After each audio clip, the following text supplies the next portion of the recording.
Breakfast meeting ಮೂಲಕ ಸಿದ್ದರಾಮಯ್ಯ ಡಿಕೆಶಿ ಒಗ್ಗಟ್ಟಿನ ಜಪ ಮಾಡ್ತಿದ್ದಂತೆ ಎರಡು ಬಣದ ನಾಯಕರು ಸೈಲೆಂಟ್ ಆಗಿದ್ದಾರೆ. ಇಷ್ಟು ದಿನ ಬಹಿರಂಗವಾಗಿ ಪರ ವಿರೋಧದ ಸ್ಟೇಟ್ಮೆಂಟ್ ಕೊಡ್ತಾ ಇದ್ದವರು ಈಗ ರಾಗವನ್ನ ಬದಲಿಸಿದ್ದಾರೆ. ಹಾಗಾದ್ರೆ ಯಾರ್ಯಾರು ಏನೇನು ಮಾತನಾಡಿದ್ದಾರೆ ಬನ್ನಿ ನೋಡೋಣ. ಸಿದ್ದು ಡಿಕೆ ಒಗ್ಗಟ್ಟಿನ ಜಪ, ಶಾಸಕರು ಗಪ್ಚುಪ್.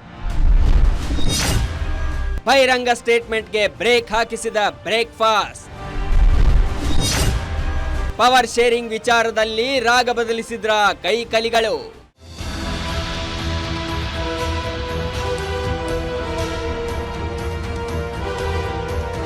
ಎಷ್ಟು ದಿನ ರಾಜ್ಯ ರಾಜಕೀಯದಲ್ಲಿ ಸಿದ್ದು ಡಿಕೆಶಿ ನಾನಾ ನೀನಾ ಸಮರದ ಜೊತೆ ಎರಡು ಬಣಗಳ ಬಡಿದಾಟ ಜೋರಾಗಿತ್ತು. ಕೆಲವು ಆಪ್ತರು ಡಿಕೆಶಿ ಸಿಎಂ ಆಗಲೇಬೇಕೆಂದು ಪಟ್ಟು ಹಿಡಿದು ದೆಹಲಿ ದಂಡಯಾತ್ರೆ ನಡೆಸಿದ್ರು. ಅಲ್ಲದೆ ನಾಯಕತ್ವ ಬದಲಾವಣೆ ಕುರಿತು ಓಪನ್ ಸ್ಟೇಟ್ಮೆಂಟ್ ಕೊಡ್ತಿದ್ರು. ಇತ್ತ ನಾವೇನು ಕಮ್ಮಿ ಇಲ್ಲ ಅಂತ ದಲಿತ ಸಚಿವರು ಸಿದ್ದರಾಮಯ್ಯ ಪರವಾಗಿ ಸಭೆ ಮೇಲೆ ಸಭೆ ಮಾಡಿದ್ದಲ್ಲದೆ ಅಹಿಂದ ಪವರ್ ಏನು ಅನ್ನೋದನ್ನ ತೋರಿಸಲು ತೊಡೆ ತಟ್ಟಿ ನಿಂತಿದ್ರು. ಈಗ ಸಿದ್ದರಾಮಯ್ಯ ಡಿಕೆಶಿ ಸಂಧಾನ ಸೂತ್ರದ ಬೆನ್ನಲ್ಲೇ ಎರಡು ಬಣದ ಶಾಸಕರು ಸೈಲೆಂಟ್ ಆಗಿದ್ದಾರೆ. ಇಬ್ಬರು ಬೆಳಗ್ಗೆ ತಿಂಡಿಗೆ ಸೇರಿದ್ದಾರೆ. ಇಬ್ಬರೂ ಏನು ಹೇಳಿದ್ದಾರೆ ಅಂತ ಗೊತ್ತಿಲ್ಲ. ಆದರೆ ಬಹುಶಃ ಹೈಕಮಾಂಡ್ ತೀರ್ಮಾನಕ್ಕೆ ನಾವು ಇಬ್ಬರು ಬದ್ಧ ಅಂತ ಹೇಳಿದ್ದಾರೆ. ಪಕ್ಷ ಮುಖ್ಯ ಅಂತ ಹೇಳಿದ್ದಾರೆ. BJP ಥರ ನಾವು ಕಿತ್ತಾಡಲ್ಲ. ನಮ್ಮ ಪಕ್ಷ ಆ ಥರದ ಪಕ್ಷ ಅಲ್ಲ.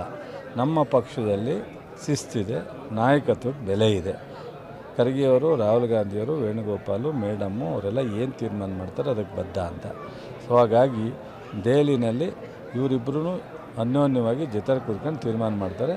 ಸರ್ಕಾರ, ಪಕ್ಷ ಎಲ್ಲವೂ ಸಹ ಸುಗಮವಾಗಿ ನಡೆಯುತ್ತೆ. ನಾನು ಹೋಗಿದ್ದು, ಇನ್ನೊಬ್ರು ಹೋಗಿದ್ದು ಪ್ರಶ್ನೆ ಬಿಟ್ಬಿಡಿ, ಅದರೆಲ್ಲ ಹಳೆ ಕತೆ ಆಗೋಯ್ತು. ಇವತ್ತು ಇಬ್ಬರು ಸೇರಿ ತಿಂಡಿ ತಿಂದು ಅನ್ಯೋನ್ಯವಾಗಿ ಡೆಲ್ಲಿಗೆ ಹೋಗ್ತಾರೆ. ಏನಾಗುತ್ತೋ ಅದು ಅಲ್ಲಿ ತೀರ್ಮಾನ ಆಗುತ್ತೆ. ಹೈಕಮಾಂಡ್ ಅಲ್ಲ ತೀರ್ಮಾನ, ನಂದೇನಿಲ್ಲ. ನಾನು ತೀರ್ಮಾನ ಮಾಡಿದ್ರೆ ನನಗೆ ಇಷ್ಟೊತ್ತಿಗೆ ಮಾಡ್ಕೊಂಡ್ಬಿಡ್ತಿದ್ದೆ. ಹೈಕಮಾಂಡ್ ತೀರ್ಮಾನ ಮಾಡಿದ್ರೆ ಅದು ಸಂಕ್ರಾಂತಿ ಮಾಡುತ್ತೋ ಅಥವಾ ದೀಪಾವಳಿ ಮಾಡುತ್ತೋ ಅಥವಾ ನಾಳೆ ಅಮಾವಾಸ್ಯೆ ಮಾಡುತ್ತೋ, ನಾಳೆ ನಾಡ್ದು ಅಮಾವಾಸ್ಯೆ ಇರ್ಬೇಕು, ಅಮಾವಾಸ್ಯೆ ಮಾಡುತ್ತೋ ಹೈಕಮಾಂಡ್ನ ಕೇಳಬೇಕು. ಕಾಂಗ್ರೆಸ್ನಲ್ಲಿ ಕ್ರಾಂತಿ ವಿಚಾರದಲ್ಲಿಯೇ ಈಗ ರಾಗ ಬದಲಿಸಿದ್ದಾರೆ. ಎಲ್ಲವೂ ಹೈಕಮಾಂಡ್ ನಿರ್ಧಾರ, ನಮ್ದೇನೂ ಇಲ್ಲ ಅಂತ ಹೇಳ್ತಿದ್ದಾರೆ. ಈ ಬಗ್ಗೆ ಸಚಿವ ಚಲುವರಾಯಸ್ವಾಮಿ ಮಾತನಾಡಿದ್ದು, ನಮ್ಮ ಪಕ್ಷದಲ್ಲಿ ಶಿಸ್ತಿದೆ, ನಾಯಕತ್ವಕ್ಕೆ ಬೆಲೆ ಇದೆ, ಹೈಕಮಾಂಡ್ ತೀರ್ಮಾನಕ್ಕೆ ನಾವೆಲ್ಲರೂ ಬದ್ಧ ಅಂತ ಹೇಳಿದ್ರು. ಶಾಸಕ ಶಿವಗಂಗಾ ಬಸವರಾಜ್ ಸಿಎಂ ಬದಲಾವಣೆ ವಿಚಾರ ಜನವರಿಯಲ್ಲಿ ಹೇಳ್ತೇನೆ ಅಂತ ಅಚ್ಚರಿ ಹೇಳಿಕೆ ನೀಡಿದ್ದಾರೆ. ಆಯಿತು, ಅವಾಗ ಈಗ ಆಗಿದೆ, ಸೊ ಮುಗಿದಿದೆ ಅನ್ನೋ ಒಂದು ಸಮಾಧಾನ ಅಷ್ಟೇ. ಮುಗಿತಾ ಎಲ್ಲರೂ ನಮ್ಮ ಭಾವನೆ. ಯಾಕಂದರೆ ಅವರೇ ಇಬ್ಬರು ನಾಯಕರು ಒಟ್ಟಾಗಿ ಹೇಳಿದ ಮ್ಯಾಗೆ ಮುಗಿಲೇಬೇಕಂತ ನಮ್ಮ ಭಾವನೆ. ಸದ್ಯ ಬರಲೇ, ಮುಂದೆ ಯಾವಾಗ ಬಂದರೆ ನೋಡೋಣ. ಈಗಂತೂ ಪೂರ್ಣ ಹೇಳಿದ್ದಾರೆ, ಅಷ್ಟಕ್ಕೆ ಸ್ವಾಗತ ಮಾಡೋಣ. ಇನ್ನು ಸಿದ್ದರಾಮಯ್ಯ ಬಳಗದಲ್ಲಿ ಗುರುತಿಸಿಕೊಂಡಿರೋ ಸಚಿವ ಸತೀಶ್ ಜಾರಕಿಹೊಳಿ, ರಾಜ್ಯ ಕಾಂಗ್ರೆಸ್ನಲ್ಲಿ ಯಾವುದೇ ಗೊಂದಲ ಇಲ್ಲ, ಎಲ್ಲವೂ ಬಗೆಹರಿದಿದೆ ಅಂತ ಹೇಳಿದ್ದಾರೆ. ನಾಳೆಯಿಂದ ಅಭಿವೃದ್ಧಿ ಮತ್ತು ಸಂಘಟನೆ ಬಗ್ಗೆ ಗಮನ ಕೊಡ್ತೇವೆ, ಅಧಿಕಾರ ಹಂಚಿಕೆ ಬಗ್ಗೆ ಚರ್ಚೆ ಬಂದಾಗ ಮಾತಾಡೋಣ ಅಂತ ಬೆಳಗಾವಿಯಲ್ಲಿ ಹೇಳಿದ್ದಾರೆ.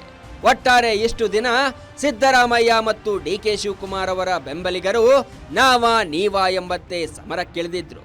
ಆದರೆ ಈಗ ಸಿದ್ದು ಡಿಕೆಶಿ ಸಂಧಾನಕ್ಕೆ ಬರ್ತಿದ್ದಂತೆ ಸೈಲೆಂಟ್ ಆಗಿದ್ದಾರೆ. Bureau report, guarantee news, Bengaluru.